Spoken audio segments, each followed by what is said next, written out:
your options are to get skills and get good or suffer the consequences. And so many guys are suffering the consequences.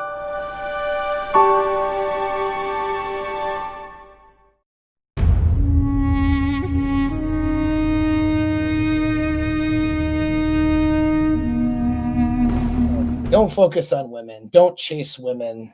That's the common advice, right? The part that I agree with is that the reason why that advice is given is because guys spend too much time and effort and energy focusing on women, and it's to the detriment of other areas of their lives. So, usually, guys who are coming into a men's health space have gotten trampled on by a girl or several girls, and they gave themselves up for that girl. Essentially, they gave up their purpose, they gave up who they were. They basically orchestrated their lives around a chick, and then they had the rug pulled out from underneath them, or they didn't get the results that they wanted, and now they're essentially lost, and they find themselves not on their purpose, not taking care of themselves, not happy, and all that kind of stuff. And that's what guys tend to do. Or it's not one particular girl, it's just getting girls in general. Guys start focusing and revolving all around that. And then they date a girl here or there. They get caught up in the drama of that relationship, and they don't focus on the things that are important, which is the dent that they're going to make in the world and in the universe, and doing what it takes in order to have a good life where they make an impact, right? And so that's the problem with it, right? Is that guys make it the focus. Okay, people who actually help men out are used to guys who have thrown their lives away for a girl or for the idea of being with girls. And then they're like, we have to tell them, hey, man, like, you got to focus on you, right? You can't just try to focus on getting the vagina. All right. Try to focus on getting the girls. You have to work on you. And then your life with women will improve. And so that's the true part about it. Okay. So that's how that advice is somewhat true. But now let's go into the where it's not true. All right, here's where guys screw it up. You have to get this area of your life not just figured out, but optimized. So yes, don't focus on it and make it your sole purpose. But if you don't figure this part out, you will not be able to achieve or have the other things that you would want to the level that you will want it. All right. And that's the part that gets left out and people seem confused about. And this is why addressing your lives with women and how you handle women in your life, in your dating life and your relationships and your sex life and all that stuff has to be addressed and figured out. Because if it's not, it'll bleed into the other areas of your life and potentially destroy it. The guys that are focused on women to the exclusion of their purpose tend to not be very good with women, with the exception of maybe a few pickup type guys who really make it their focus, and they do get good with that. And that is a whole nother set of problems that they run into. But most of the time, these guys are not good with women, and then they end up allowing that part of their lives, their sex life, their desire for sex, their reproductive problem, okay, ends up bleeding into everything else and consuming it. You need to be on your purpose, but you do need to figure out your game, your frame, and what your life with women is going to look like and how to get that and how to optimize it. You need to figure that out. The reason why is because you will not be able to chase excellence without that. That area of your life will consume you. And that's why you're all here. All right. Like, you wouldn't be attracted to these types of channels and content if it wasn't something that was a bit consuming that you needed to figure out. So you wouldn't even be needing to be on the internet trying to remind guys to chase excellence and not women if problems with women weren't something that needed to be addressed. You see what I mean?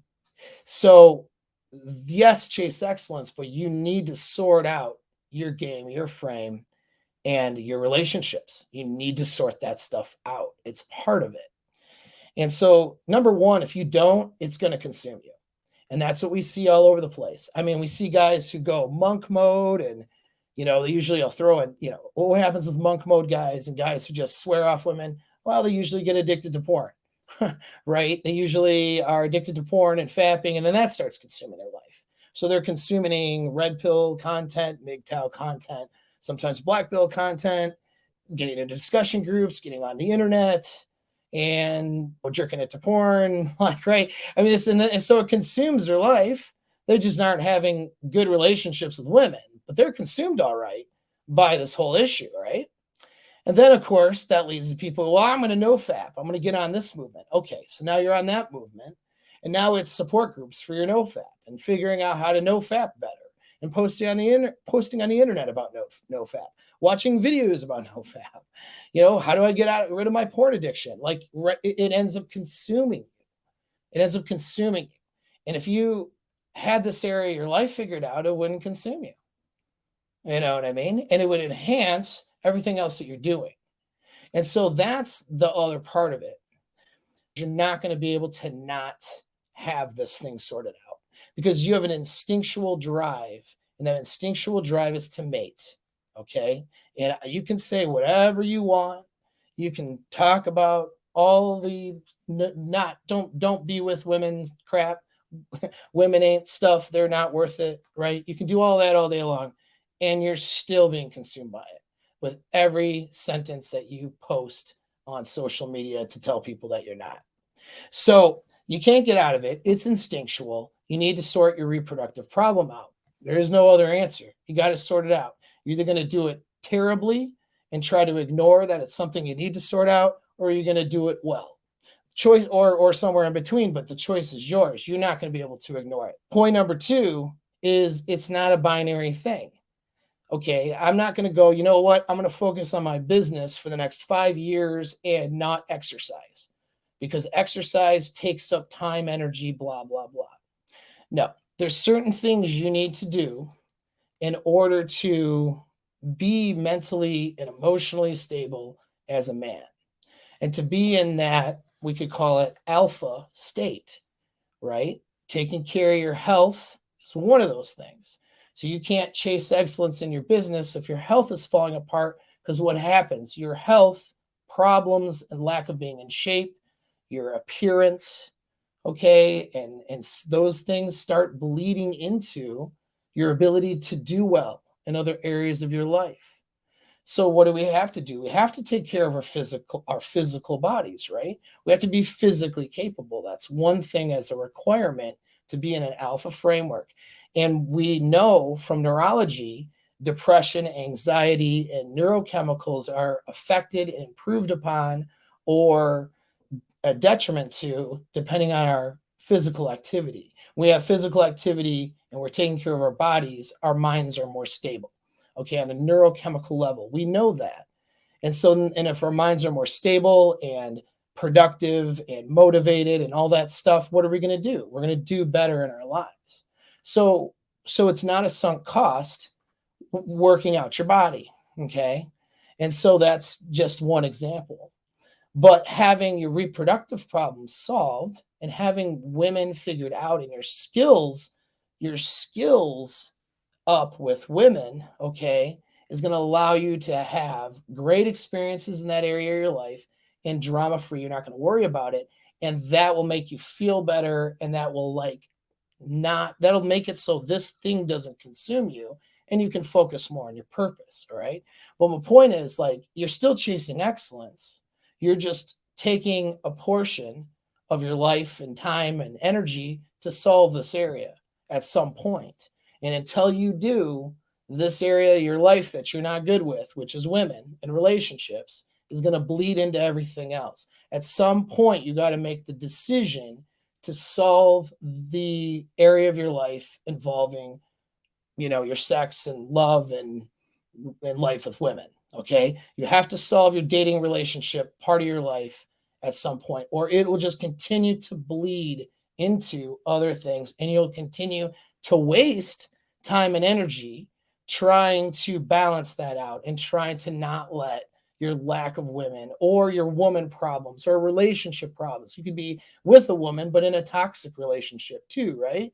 Because your skills at vetting and selection aren't good, or your skills at maintaining frame and seduction and handling a person in a relationship are not good.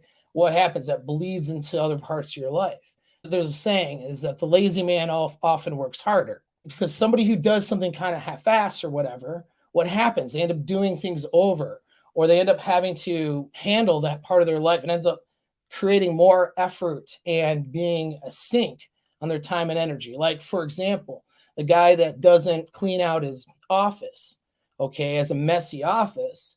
It takes effort to clean the office. And so he doesn't want to take the time and energy to clean it. But then what happens is he can't find stuff. He's disorganized. He spends more time during the day having to function in a messy office, right? He spends more time looking for stuff, looking for paperwork, trying to find that file, being disorganized, than if he were to just get his skills up in staying organized, right? So sometimes putting a little effort in on the front end will make the back end so much easier. And so all you guys that are like in the chats, like, well, I'm taking a few months off to work on my blah, blah, blah. Listen, I'm not telling you shouldn't. Maybe that's the best answer for you. But how long are you going to do that for? Next year, next 5 years, next 10 years? And have then your lack of skills with women continue to bleed into that part of your life, constantly managing it. It's like having a messy office for the next 10 years because I don't want to take the time to clean it. You know what I mean? And then get better at being organized. So sometimes you have to, at some point, say, you know what? I'm going to actually make this a priority. I'm going to work on it, get my skills up so it doesn't consume other areas of my life. And I can do the best I can do and chase excellence and be awesome, right? And so at some point, you make that choice. So it's not a binary thing. You can do multiple things. All right. And this, at some point, getting your life squared away with dating and relationships needs to be something. Okay. There's this idea or thought that, well, I'm just going to make my value high and my status high, then I won't have any problems with women. Well, I can tell you 100% that that's not true.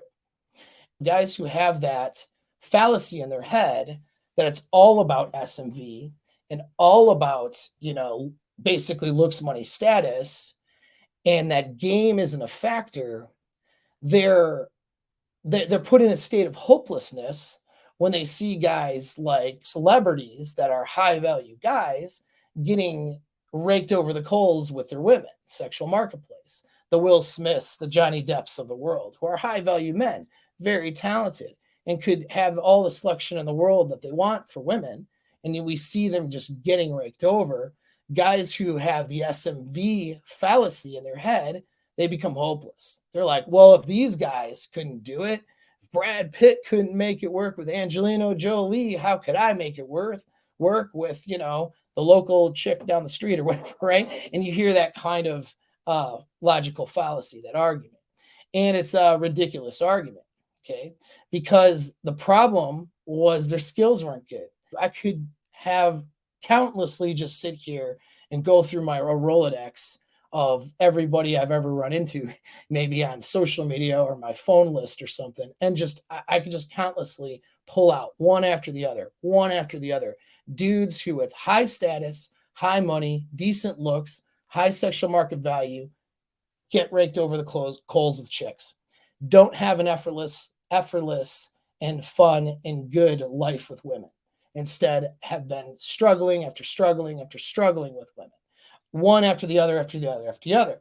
Now, of course, if you're struggling with, employment and some of these other things, you want to get yourself to a point of sustainment, but you don't need to be even a six-figure earner to start solving this problem. But there's this idea, it's a fallacy.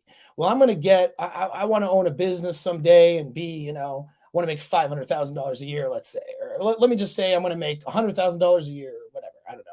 And I'm a college guy, right? So I'm not going to talk to women and go on dates or do anything. I'm just going to get my credentials together and get my stuff started and then make six figures. And then I'll be ready to have women in my life or to start dating. And usually what ends up happening is a massive one-itis with that guy because he's not skilled. He doesn't understand the sexual marketplace. So he ends up marrying the first girl he sleeps with, kind of a thing. He's like, oh, I finally made it. I'm 28 years old. I couldn't do anything with women for the last 10 years, but I finally made it because I got a good, stable job. I'm ready now, ready for, put a ring on somebody. Those guys always get raked over the coals because the last 10 years, they haven't been working on what? Their skills with women. All right. Their SMV is now higher than it's ever been. And in theory, they should be able to have access to better women, which they do. But remember the formula. It's opportunity plus your sexual market value, or your value as a man, plus your skills, though. Skills. Number 3 is skills. If you don't have skills, you're going to get raked over. We see it happen all the time with high status males. We see it in extreme cases with celebrities and so forth. This happens all the time. You guys think, well, if I get my value up, I'll have an easier time with women. And that's correct. You will, but you still need the skills. The best time to develop the skills is actually while you're working on yourself. When you only have 1 or 2 nights a week to hang out because you're busy the rest of the week and you're not loaded with money yet. You're working on your purpose. You're not quite to where you would want to consider yourself in that top 10% yet. That is the best time, really, to start dating and figuring it out because your game skills are what's going to be required to vet out, select, and seduce the types of women that you would want. When you have those skills before you're, let's say, that high value man, then you don't lose them. You bring those skills with you when you're that high earner, high value guy, a little bit older.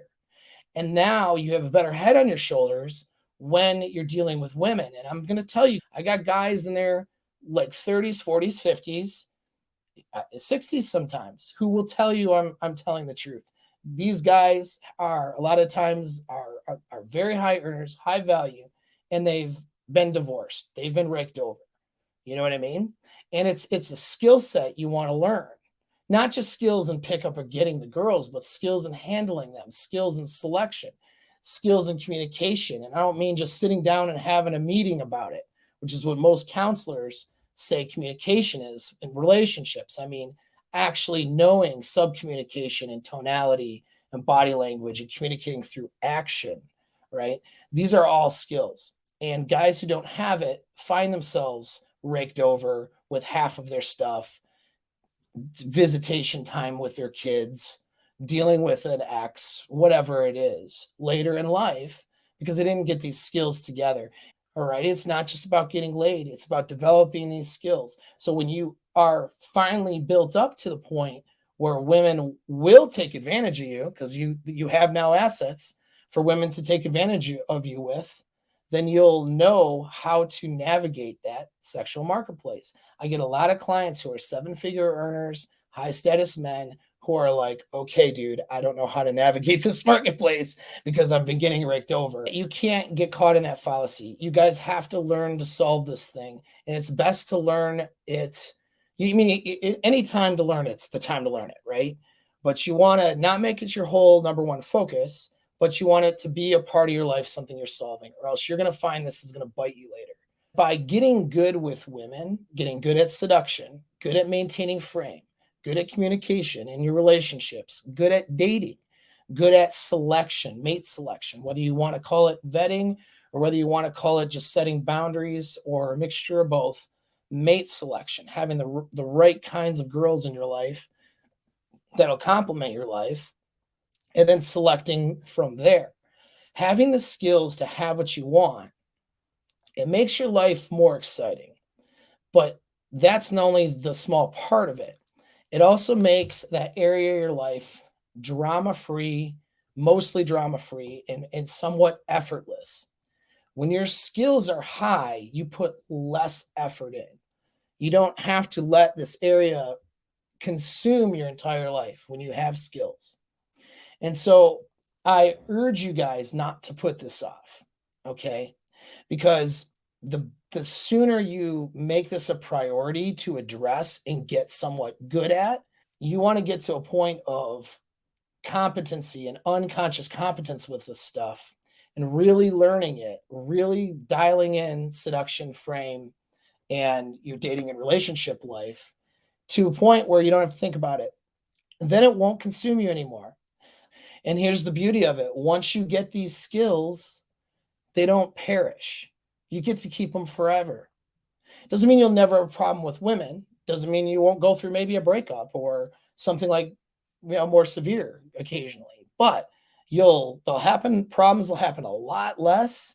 And when problems do arise, you know how to handle them. You'll handle them very well and very quickly without a lot of effect or interruption on the other parts of your life. And that's what we want, right? We want to have good experiences with women and not have it interrupt every other part of our life and consume us. And I'm telling you, when your skills aren't good, this stuff consumes you. Even if you're that guy who is trying to be in monk mode right now and you have no dates, you're here listening to this message, okay? It consumes you to a degree. You can't help it. It's instinctual. So your choices are to ignore it and suffer the consequences, or get good at it and use it to your advantage and to enhance and better your life. Those are your choices. Your choices aren't what does a woman bring to me in my life? Well, really, what that's up to you to answer. I mean, it's up to you. You pick a crappy girl who doesn't add any advantage to your life. Well, that's on you, man. And that also has to do, once again, with skills, man. But this is an area of your life you just can't ignore it, man. So your options are to get skills and get good, or suffer the consequences. And so many guys are suffering the consequences and suffering in their lives and not having good, like just good, fulfilling, fun experiences, good lives, and the kind of lives where they're fulfilled and they're helping out and being an advantage to others. Most guys are just not having that. And it's because their reproductive problem isn't solved. And so this area consumes them, and you're either going to spend time trying to not be consumed by it and ignore it and fight against it, or you can just get good at it. Those are your choices. Because in some sense, we're chimpanzees too, right? Yeah, we're human beings, but our instinctual brains are much different than creatures that want to eat, mate, and every now and then punch something. All right. That's where we're at instinctually. So choice is yours. All right. The choice is yours.